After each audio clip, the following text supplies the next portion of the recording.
la palabra del Señor, Isaías 40, dice: miren, el Señor omnipotente llega con poder y con su brazo gobierna. Su galardón lo acompaña, su recompensa lo precede. Como un pastor que cuida su rebaño, recoge los corderos en sus brazos, los lleva junto a su pecho y guía con cuidado a las recién paridas.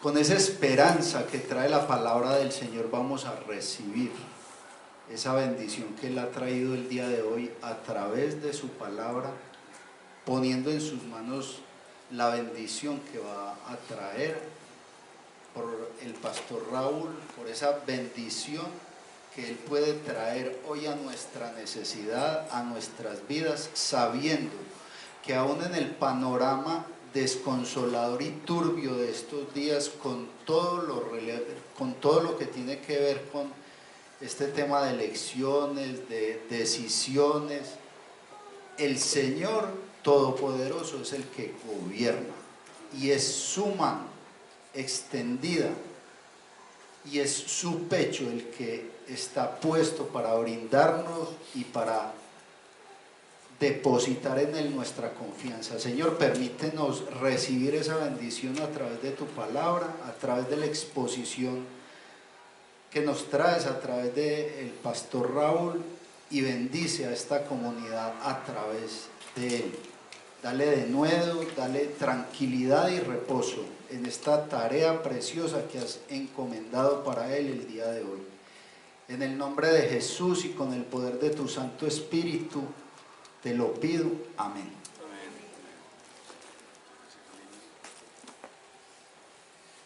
Muy buenos días, hermanos.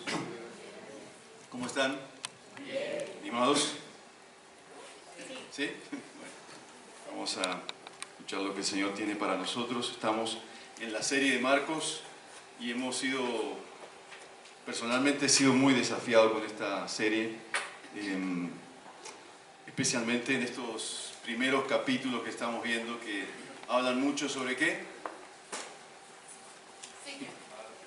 De seguirle al Señor, de seguir. ¿Qué más? ¿De qué más hablan estos primeros capítulos de Marcos? Arrepentimiento, fe, y especialmente una temática que es muy desafiante para el contexto de la época, que era el asunto de la autoridad de Jesucristo, algo que se ve desplegando en todos los escenarios que hemos estado viendo, y especialmente en la sección de hoy, que es un poquito extensa. La voy a leer un poco rápido, pero espero que en sus casas ustedes puedan meditar un poco más sobre esta sección un poquito larga, pero muy desafiante por quienes se encuentran en el camino con Jesús. Entonces vamos a Marcos 4, 35 al 5, 42. Voy a dejar por fuera una parte de la lectura, de la exposición, que es Marcos 4:35, no obstante, lo voy a leer para ustedes, porque es muy interesante, porque nos da pie para lo que sigue. Entonces, ¿todos están ahí? Marcos 4:35, ¿sí? ¿Por acá todos bien? ¿Sí? Bueno, vamos entonces. Ese día, al anochecer, les dijo a sus discípulos: crucemos al otro lado. Dejaron a la multitud y se fueron con él en la barca donde estaba. También lo acompañaban otras barcas. Se desató entonces una fuerte tormenta y las olas azotaban la barca, tanto que ya comenzaba a inundarse. Y Jesús, mientras tanto, estaba en la popa, durmiendo sobre un cabezal, así que los discípulos lo despertaron. «Maestro», gritaron, «¿no te importa que nos ahoguemos?». Y él se levantó, reprendió al viento y ordenó al mar: «Silencio, cálmate». Y el viento se calmó y todo quedó completamente tranquilo. «¿Por qué tienen tanto miedo?», dijo a sus discípulos. «¿Todavía no tienen fe?». Y ellos estaban espantados y se decían unos a otros: «¿Quién es este, que hasta el viento y el mar le obedecen. Capítulo 5. Cruzaron el lago hasta llegar a la región de los Geresarenos. Tan pronto como desembarcó Jesús, un hombre poseído por un espíritu maligno le salió al encuentro de entre los sepulcros. Y este hombre vivía en los sepulcros y ya nadie podía sujetarlo, ni siquiera con cadenas. Muchas veces lo habían atado con cadenas y grilletes, pero él los destrozaba. Y nadie tenía fuerza para dominarlo. Noche y día andaba por los sepulcros y por las colinas, gritando y golpeándose con piedras. Cuando vio Jesús desde lejos, corrió y se postró delante de él. ¿Por qué te entrometes, Jesús, Hijo del Dios Altísimo? Gritó con fuerza. Te ruego por Dios que no me atormentes. Es que Jesús le había dicho: sal de este hombre, espíritu maligno. ¿Cómo te llamas?, le preguntó Jesús, y él dijo: me llamo Legión, porque somos muchos. Y con insistencia le suplicaba a Jesús que no los expulsara de aquella región. Como en una colina estaba paciendo una manada de muchos cerdos, los demonios le rogaron a Jesús: mándanos a los cerdos, déjanos entrar en ellos. Así que él les dio permiso, y cuando los espíritus malignos salieron del hombre, entraron en los cerdos, que eran unos 2000, y la manada se precipitó al lago por el despeñadero, y allí se ahogó. Y los que cuidaban los cerdos salieron huyendo, y dieron la noticia en el pueblo y por los campos, y la gente fue a ver lo que había pasado. Llegaron a donde estaba Jesús, y cuando vieron al que había estado poseído por la legión de demonios, sentado, vestido y en su sano juicio, tuvieron miedo. Y los que habían presenciado estos hechos le contaron a Jesús lo que había sucedido con el endemoniado y con los cerdos. Y entonces la gente comenzó a suplicarle a Jesús que se fuera de la región. Mientras subía Jesús a la barca, el que había estado endemoniado le rogaba que le permitiese acompañarlo. Y Jesús no se lo permitió, sino que le dijo: vete a tu casa, a los de tu familia, y diles todo lo que el Señor ha hecho por ti y cómo te ha tenido compasión. Así que el hombre se fue y se puso a proclamar en Decápolis lo mucho que Jesús había hecho por él, y toda la gente se quedó asombrada. Después de que Jesús regresó en la barca al otro lado del lago, se reunió alrededor de él una gran multitud, por lo que él se quedó en la orilla. Y llegó entonces uno de los jefes de la sinagoga, llamado Jairo. Al ver a Jesús, se arrojó a sus pies, suplicándole con insistencia: mi hijita se está muriendo. Ven, pon tus manos sobre ella para que se sane y viva. Y Jesús se fue con él, y lo seguía una gran multitud, lo cual lo apretujaba. Y había entre la gente una mujer que hacía 12 años padecía de hemorragias. Había sufrido mucho a manos de varios médicos y se había gastado todo lo que tenía sin que le hubiera servido de nada, pues en vez de mejorar, iba de mal en peor. Y cuando oyó hablar de Jesús, se le acercó por detrás entre la gente y le tocó el manto. Y pensaba: si logro tocar siquiera su ropa, quedaré sana. Y al instante cesó su hemorragia y se dio cuenta de que su cuerpo había quedado libre de esa aflicción. Y al momento, también Jesús se dio cuenta de que había salido poder, así que se volvió a la gente y preguntó: ¿quién me ha tocado la ropa? ¿Ves que te apretuja la gente?, le contestaron sus discípulos, y aún así preguntas: ¿quién me ha tocado? Pero Jesús, miraba a su alrededor para ver quién lo había hecho. Y la mujer, sabiendo lo que había sucedido, se acercó, temblando de miedo, y arrojándose a sus pies, le confesó toda la verdad. Hija, tu fe te ha sanado, le dijo Jesús. Vete en paz y queda sana de tu aflicción. Y todavía estaba hablando Jesús cuando llegaron unos hombres de la casa de Jairo, jefe de la sinagoga, para decirle: tu hija ha muerto. ¿Para qué sigues molestando al maestro? Y sin hacer caso de la noticia, Jesús le dijo al jefe de la sinagoga: no tengas miedo, cree nada más. No dejó que nadie lo acompañara excepto Pedro, Jacobo y Juan, el hermano de Jacobo. Y cuando llegaron a la casa del jefe de la sinagoga, Jesús notó el alboroto y que la gente lloraba y daba grandes alaridos. Y entró Jesús y le dijo: ¿por qué tanto alboroto y llanto? La niña no está muerta sino dormida. Y entonces empezaron a burlarse de él, pero él los sacó a todos. Tomó consigo el padre, a la madre de la niña y a los discípulos que estaban con él. Y entró donde estaba la niña y le tomó la mano y le dijo: Talita cum, que significa: niña, a ti te digo, levántate. Y la niña, que tenía 12 años, se levantó enseguida y comenzó a andar. Y ante este hecho todos se llenaron de asombro. Y él dio órdenes estrictas de que nadie se enterara de lo ocurrido y les mandó que le dieran de comer a la niña. ¿No les parece increíble todas estas escenas de liberación, de fe, de esperanza, de desesperación de muchas de las personas que acompañan a Jesús? En la primera escena que vemos ahí, y voy a ir rápido ahí, como les dije, en la primera escena que calma la tormenta, nos da un dato interesante. Pero por un lado, cómo se desata de un momento a otro y todo cambia en este grupo de los discípulos, y cómo de un momento a otro todos empiezan a desesperarse por lo que está pasando.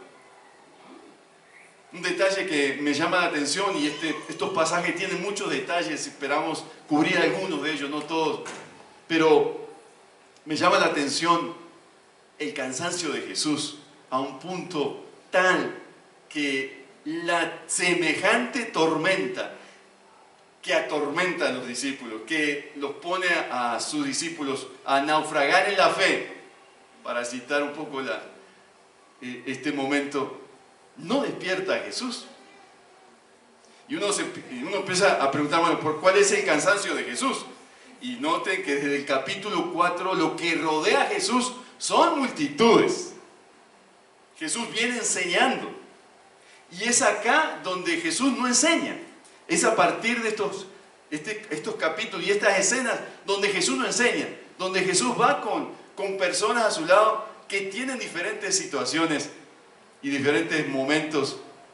Y la pregunta que abre, que nos regresa al tema principal de estos primeros capítulos, es el comentario de unos discípulos que están espantados, que están asustados por lo que acaba de hacer Jesús, que les lleva a decir, ellos lo despiertan como maestro, y termina el texto en el verso 41 del capítulo 4, ¿quién es este?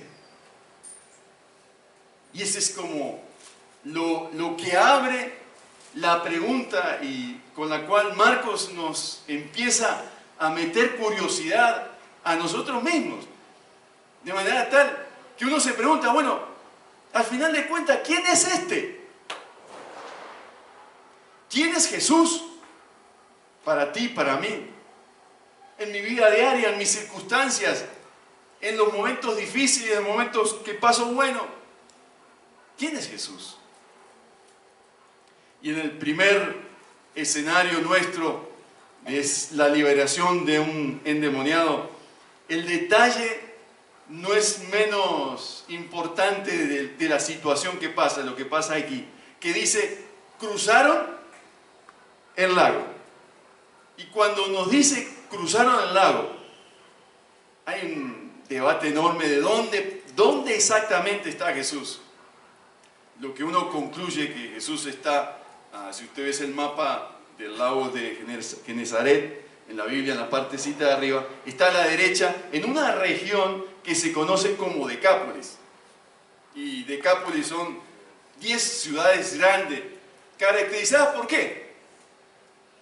Los que han estudiado aquí, caracterizada por ser una región pagana, una región, literalmente, comer cerdo nos da el indicador de que no son judíos. El judío no comía cerdos. Y ahí está un criadero seguramente, 2000 cerdos, que es lo que nos da la mención. No es algo anecdótico, 2000 cerdos. Es bastante. Entonces, ¿quién es este? Y lo que nos muestra el texto es que este es el que calmó el mar, que este es el que tiene poder sobre la maldad, que este es el que tiene poder sobre la enfermedad y que este es el que tiene poder sobre la muerte. Y esa es la respuesta que nos da Jesús. Una aclaración acá. La Biblia habla en reiterados desde el principio sobre la influencia y sobre el poder del mal y sobre Satanás y sus demonios. Y en Primera de Juan, capítulo 3, verso 8, lo que nos dice el apóstol Juan, que vivió muchas de estas experiencias al lado del Maestro, es que él vino a deshacer, a desmenuzar el poder de Satanás, a deshacer las obras del diablo. Eso es lo que nos dice una carta de Juan, del apóstol Juan. Y que él tiene, el mismo Juan en Apocalipsis 1:18, nos va a decir que él tiene las llaves de la muerte y del Hades. Esa es la descripción que hace la Biblia sobre el señorío de Dios, el señorío de Jesucristo y su reinado, que cuando Él aparece con estas señales de su intervención poderosa, y que Él ha venido a vencer el poder del oculto y a desenmascarar el poder del enemigo, y que nada queda fuera del dominio de Jesucristo nuestro Señor. Con este panorama, yo no sé si tú en estos días, hermanos y hermanas, ¿cómo te has sentido en Colombia en estos días? Uno percibe que el poder, y en el mundo en general, que el poder corruptor de la maldad está haciendo incidencia en las personas, en la gente. Que cada día uno percibe que el enemigo actúa con total propiedad. Y uno parece como que las fuerzas del mal se toman las naciones. Y uno percibe en la historia que el poder del mal tiene la última palabra. Y nos hace sentir con miedo y con temor. Aún en el contexto de este libro de Marcos, está en los primeros oyentes, está muy reciente el tema de la persecución. Ellos se sentían perseguidos. Entonces estos textos van a ayudar a esos perseguidos a enfrentar la realidad del poder imperial y de los reyes de la época. Y dice la palabra del Señor en Colosenses 1:13, que Él nos libra del dominio de la oscuridad y que nos traslada, y ese traslado es un traslado que es fuerte, nos traslada al reino de su amado Hijo. Con esto en mente, podemos entender lo que pasa aquí. Y una de las cosas que yo escucho por ahí es que este personaje es simplemente un loco. Actúa como un loco. No es más que un loco. Sin embargo, hermanos, hemos de decir que cuando la palabra de Dios designa a una persona loco, lo dice expresamente. ¿Y acá qué pasa? En el verso 2, tan pronto desembarcó Jesús, un hombre poseído por un espíritu maligno, le salió al encuentro entre los sepulcros. Miren, en Mateo, si van un poquito atrás conmigo, en Mateo 4:21, la palabra del Señor nos da indicación. Cuando la palabra quiere indicar que hay un loco, lo dice claramente. Mateo 4:21. No es esa la palabra. Qué pena con ustedes.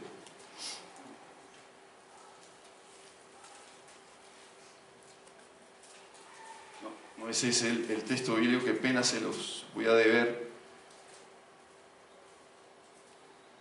No lo encuentro. Bueno, el texto que tenía en mente es el texto cuando dice que el Señor vino a rescatar y a liberar personas, demonios, y habla de lunáticos y habla de enfermos mentales, como la mención clara de que cuando la palabra de Dios quiere indicar que hay una persona endemoniada, lo dice claramente.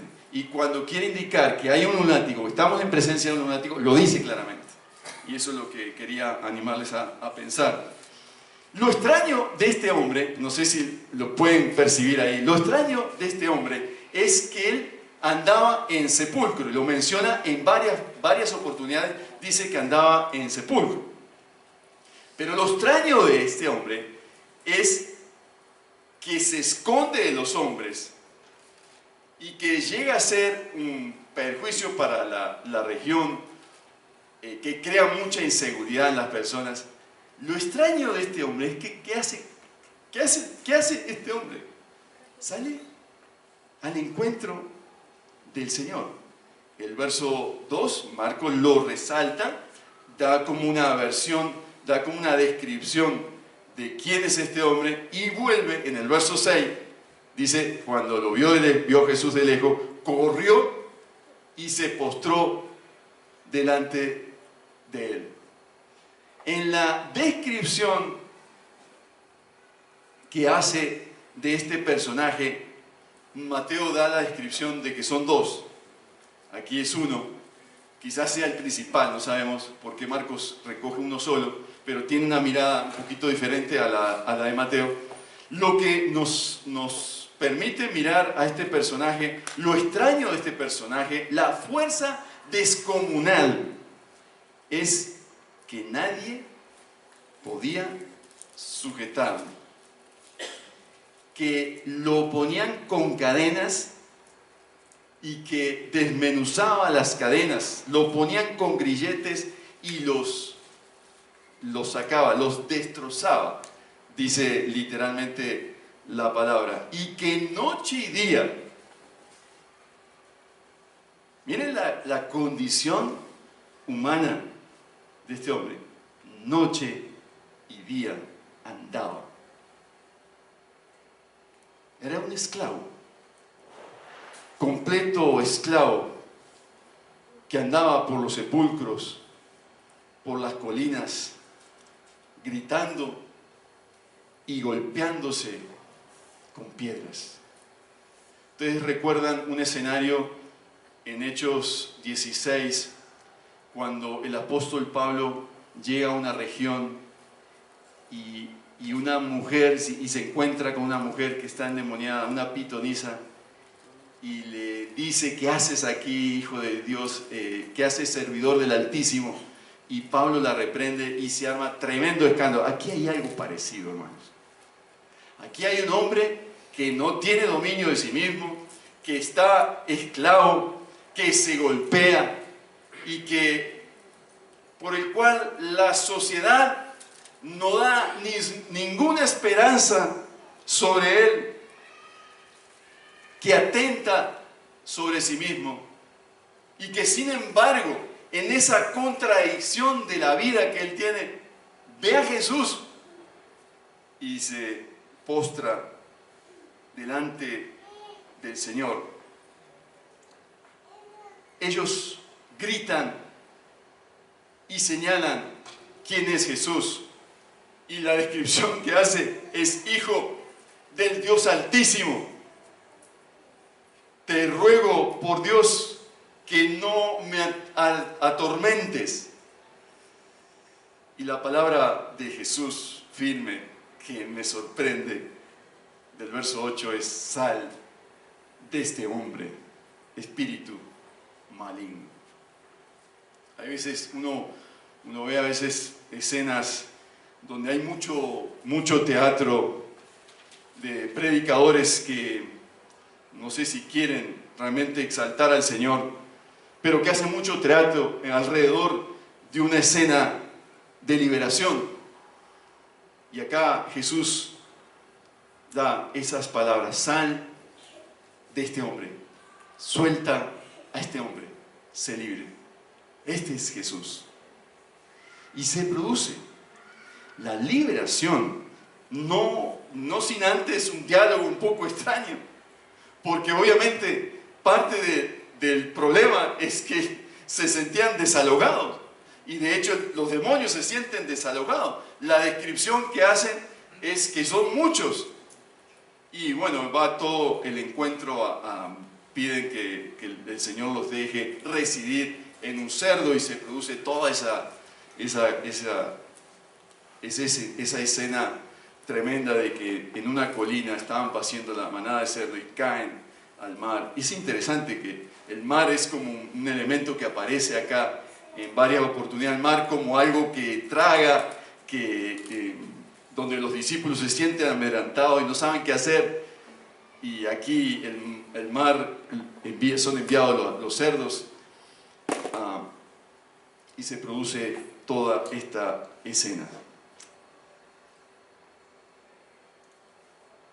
Primera cosa que quiero resaltar aquí, hermanos, es que esta liberación muestra la gran misericordia del Señor. En una región pagana de mucha oscuridad, sin esperanza, con gente que no recibe a Jesús, donde le dicen de entrada que no es bienvenido, vemos la sanidad completa y la liberación completa de un hombre que estaba desahuciado por la sociedad y que vivía sin esperanza. Yo me he preguntado, hermanos, ¿cómo está actuando el enemigo, Satanás, en estos días? Y yo he encontrado que muchas veces Satanás usa la ignorancia de la gente del texto bíblico, de la palabra, como un elemento para donde él pueda accionar mejor, o donde se le dice que no existe, que ya esos cuentos de esta época, pero que hoy no es real la intervención humana, la intervención de Satanás en personas que pueden estar poseyéndolas. La palabra del Señor nos dice que erramos ignorando las Escrituras. Un gran poder, segundo, un gran poder de seducción, como nunca en la historia lo hemos visto, hermano. Un poder de seducción donde se expone el mal de manera abierta, de manera evidente. En la vitrina de internet, en la vitrina de la vida, vemos cómo Satanás agobia personas y esclaviza personas. Y el patrón, hermanos, no ha cambiado. Siempre el enemigo busca desacreditar a Jesús, busca ridiculizarlo, busca subestimarlo. En segundo lugar, vemos en este escenario unos personajes, ya a partir del verso 14, los personajes, los oyentes, los que están ahí, aquellos que ven peligrar el negocio, que si pudieran decirlo literalmente, están diciendo, por favor, vete porque nos estás arruinando el negocio. Lo que me llama poderosamente la atención, que cuando llegan, avisan a unas personas, traen un grupo de personas, cuando llegan y ven al hombre en sus cabales, sentado, escuchando a Jesús.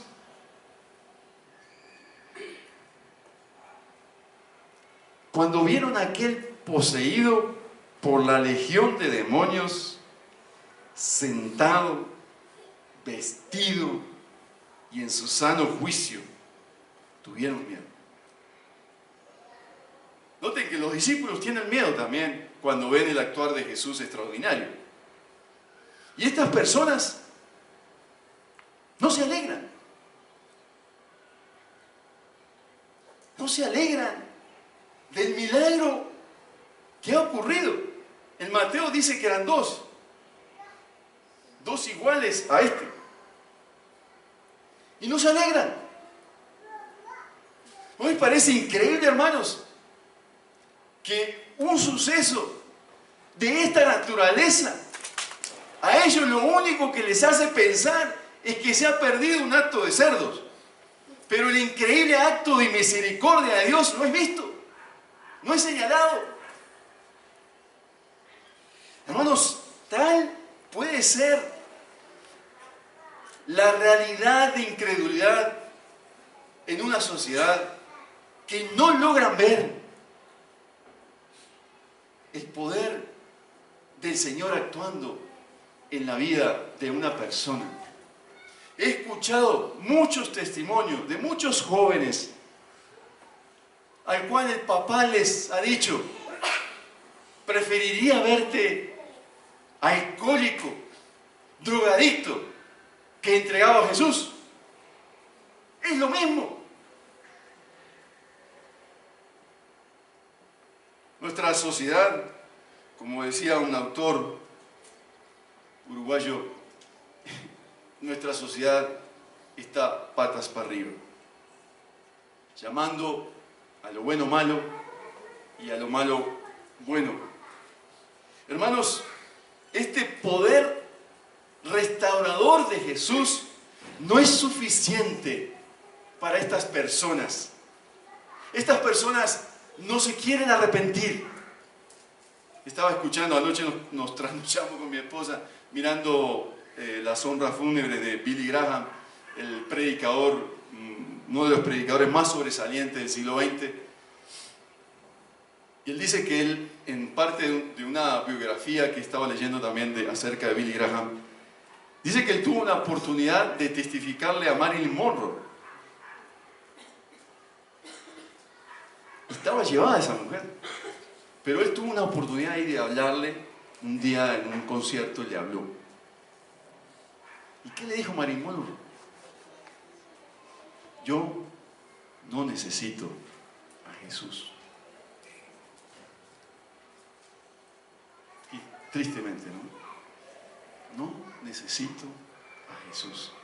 Y aquí hay personajes que le dicen a Jesús: vete. El acto de misericordia enorme de Jesús, que vino a hablarle a su pueblo, pero que cruza el lago para hablarles a los incrédulos y señalarle un camino de esperanza, y no lo quieren escuchar. El segundo detalle tan importante, hermanos, es que el liberado pide acompañar a Jesús. ¿Y Jesús qué le dice? Hermanos, este es el primer misionero que yo encuentro entre los muchos que hay, pero uno de los primeros misioneros a Decápolis. No es más útil allá. Le dice: vete, ¿a dónde? A tu casa, a los de tu familia, y diles todo lo que el Señor ha hecho por ti y cómo ha tenido compasión.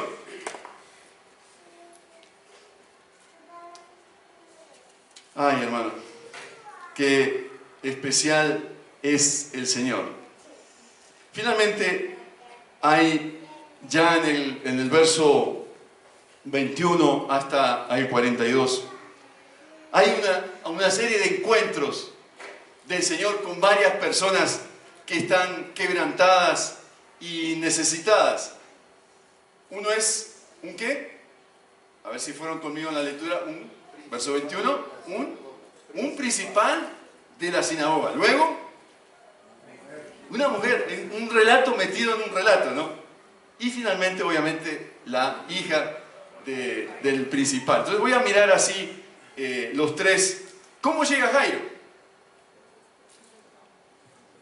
Noten que es interesante los paralelos que hay, ¿no?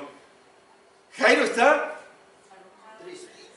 Sí, está muy mal, pero ¿cómo llega? Es visible, es elocuente, llega y se postra. Noten que el endemoniado también se postra, con otra intención, ¿no? No, el endemoniado no quiere ser libre, porque está poseído. Es Jesús que va a él, ¿no? Pero él va a Jesús, aún así va a Jesús. Aún los endemoniados van a Jesús y lo reconocen. Pero aquí hay un hombre, un principal de la sinagoga, un encargado del culto de los sábados en la sinagoga, alguien importante que no teme lo que puedan decir. Su hija está agonizando y le suplica. Noten la fe de este hombre. Él, ¿qué es lo que cree? ¿Ven? Verso 23, ¿ven? Pon tus manos sobre ella para que se sane y viva, ¿no? Noten la fe de este hombre. ¿Ven? Pon tus manos y va a ser viva y va a ser sana.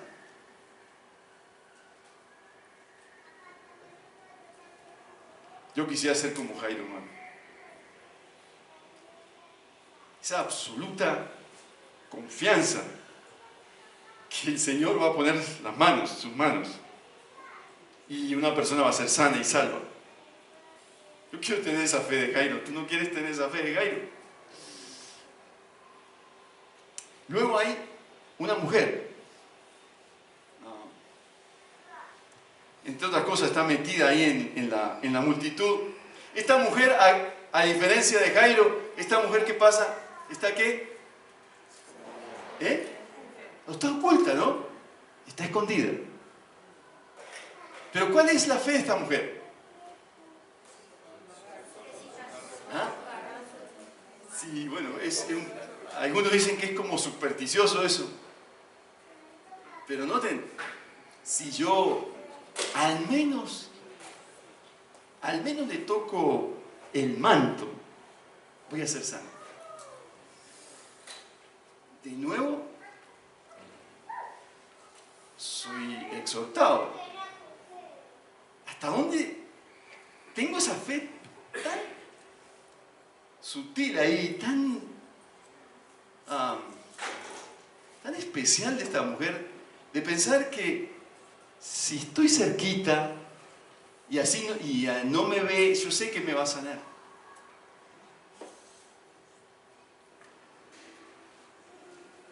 Para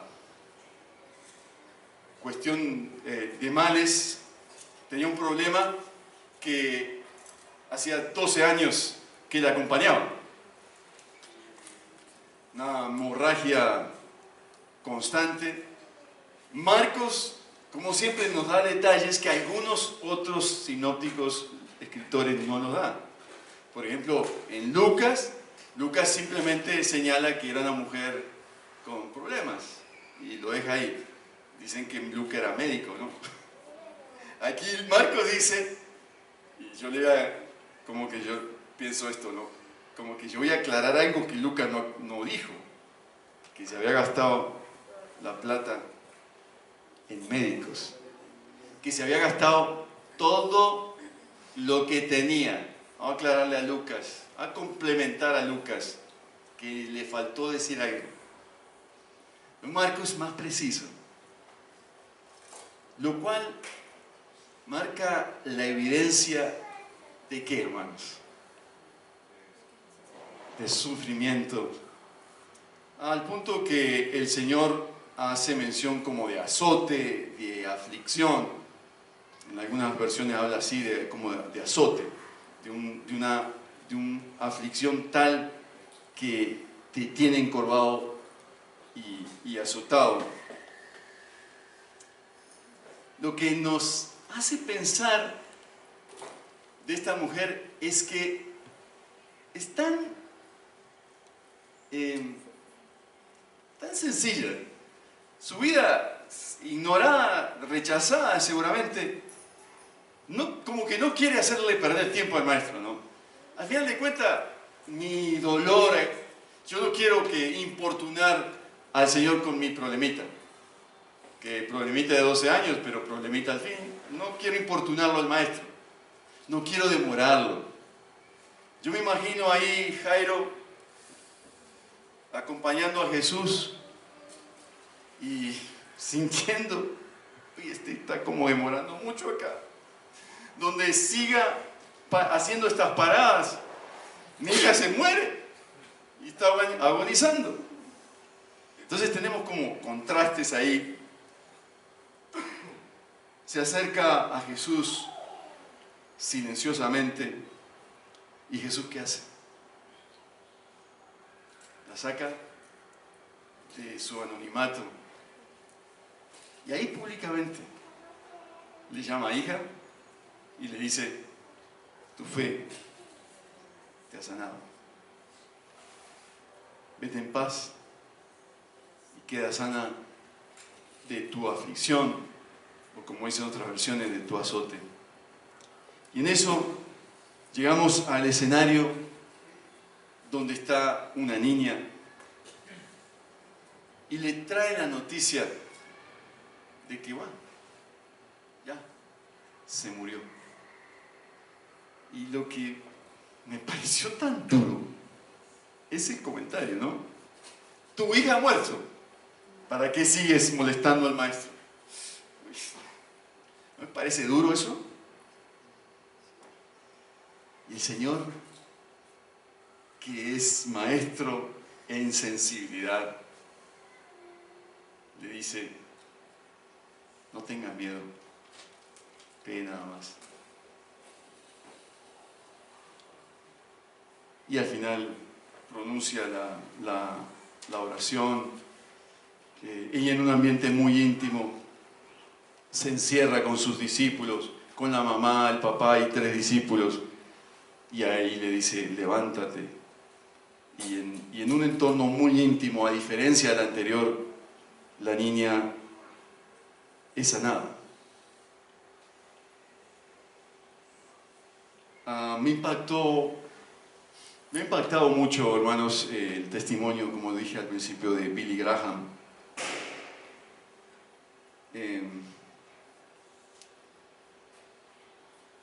Pero la realidad de la historia de Billy Graham es que fue un padre ausente para sus hijos, 5 hijos.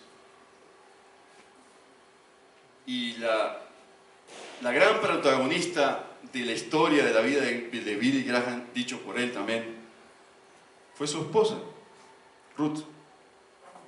Ruth crió sus hijos con todos los problemas que podía tener una familia normal, y una familia del cual el papá no estaba en periodos largos, días. Y le preguntaron un día a Ruth: ¿cómo has sobrevivido, criado a tus hijos? Y ella dijo estas palabras: yo he criado a mis hijos arrodillada.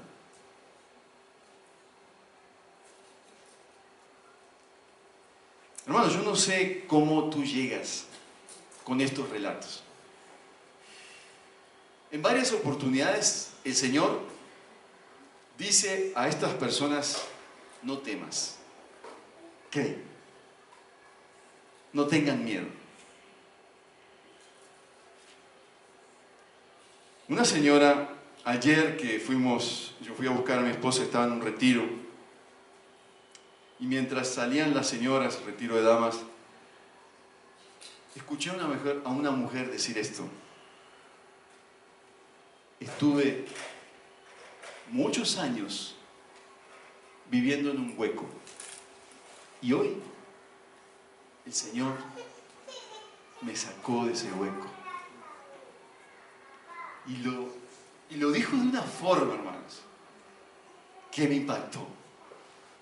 Este es Jesús, el que saca personas del hueco y libera. Yo no sé cuál es tu circunstancia hoy, cuál es tu historia, pero Dios te saca de los huecos en los que te metes. A veces una enfermedad te mete en un hueco, 12 años en un hueco. A veces un problema relacional, un asunto, una historia, de cual tú no le ves salida. Y te parece que nadie va a sacar, ni siquiera Jesús. Y aquí está Jesús, que saca a las personas de los huecos de la vida, de las esclavitudes de la vida. Este es Jesús, no ha cambiado, hermanos. Este Jesús que hemos visto en estos cortos relatos, es Jesús que mueve la creación, que hace cesar una tormenta. Este Jesús que libera a un endemoniado y lo hace un hombre sano, y lo hace un testigo, un endemoniado que se vuelve evangelista. ¿No les parece increíble? Y trata con los problemas de gente desesperada por la enfermedad y por la muerte. Jesús tiene la autoridad y sigue teniendo la autoridad, y esa es la buena noticia. Esa buena noticia, hermano, debe cambiar nuestra vida de oración, hermanos. Porque cuando tú te acercas a Dios, ¿en qué Dios crees?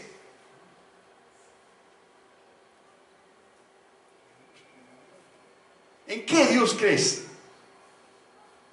¿Crees en este Dios que se magnifica aquí, que tiene la autoridad sobre todo, que gobierna el mundo, que es soberano? Tu vida de oración debe lucir diferente. Y a mí este texto me golpeó muy en lo profundo de mi vida de oración, que muchas veces nos sale de decir: Dios eres misericordioso y bueno, y ya. Pero me golpea fuertemente en que Dios, yo estoy creyendo que haga cambiar mi vida de oración y la transforme, y transforme mi vida. Este poder que hablan estos textos, este Jesús que habla de estos textos, es un poder ¿para qué? Es un poder para ser testigo, hermano. Si algo me capturó, hermanos, de este texto del encuentro del endemoniado, no fue solo la sanidad, fue que este hombre fue hecho testigo. Ve a tu casa, a tu familia, a tu entorno, y di lo que Jesús ha hecho en tu vida. Yo siento, hermanos, que muchas veces el pueblo de Dios, y me incluyo ahí, el pueblo de Dios es callado porque no ve qué ha hecho Dios en su vida. Y nos volvemos silenciosos frente a una realidad que sucumbe donde hay tanta oscuridad. Nos volvemos silenciosos, cómplices, porque no hemos visto que Dios ha cambiado algo de tu vida y de tu entorno. Por eso hoy, al acercarnos a la cena, al acercarnos a este momento, ¿qué ha hecho Dios en tu vida, hermano? ¿Qué está haciendo hoy? El testigo no dice solamente lo que ha hecho Dios en el pasado, sino lo que hace hoy. Ese es el testigo. Es porque le ha visto hoy, porque ha hecho algo hoy. Y si no está haciendo algo hoy, pregúntate, ¿por qué no está haciendo eso hoy?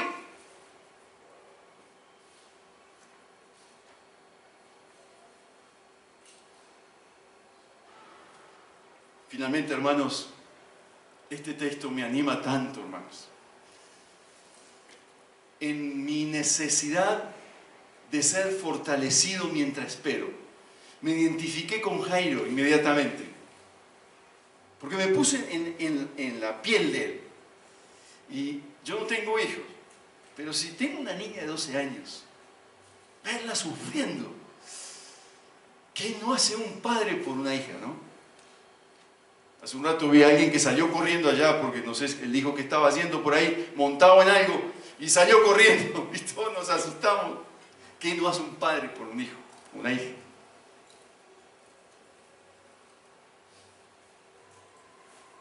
Pero algo que me anima en este texto, hermano, es lo que le dice el Señor a Jairo. No tengas miedo. Cree nada más.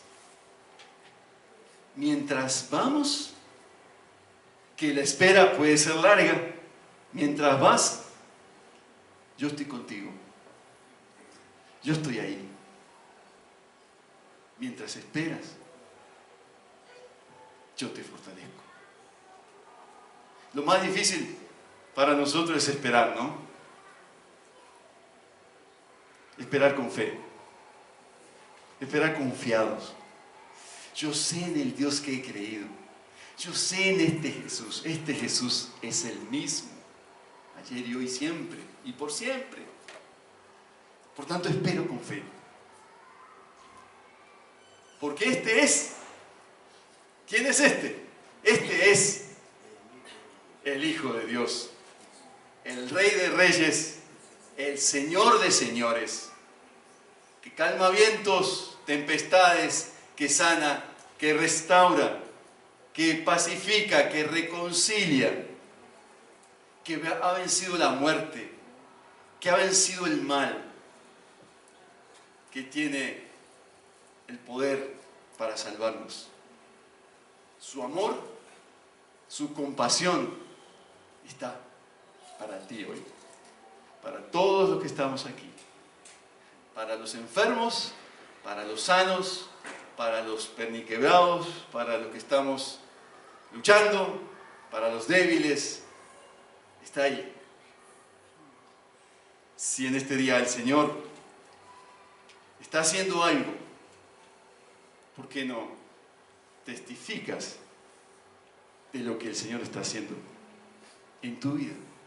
Aún puede ser que tú puedes testificar, mira, yo estoy débil, pero tengo un Señor que me hace fuerte. Ese es el Jesús que está para nosotros todos los días hasta el fin del mundo. Oremos, hermanos.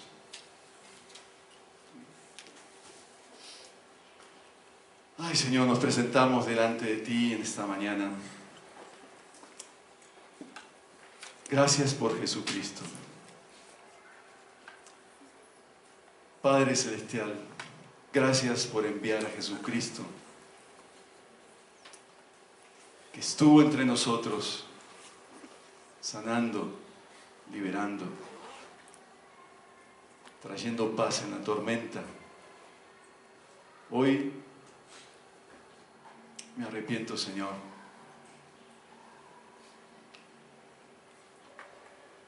porque a veces siento, Señor, que en medio de las tormentas de la vida tú no estás o te demoras demasiado. Te doy las gracias por tu gran compasión conmigo, con mis hermanos. Pido, Señor, que aumentes la fe a quienes hoy están luchando.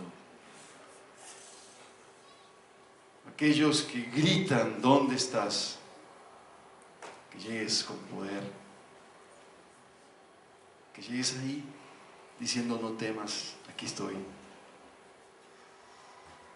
A quienes tienen tantas preguntas, anímalos, Señor, a permanecer fieles a ti. Gracias, Señor. Gracias por tu Espíritu Santo entre nosotros también, porque nos conforta y es el compañero. Hoy ponemos nuestra confianza otra vez en ti y descansamos en ti. Renovamos nuestra fe en Jesucristo nuestro Señor y te damos las gracias.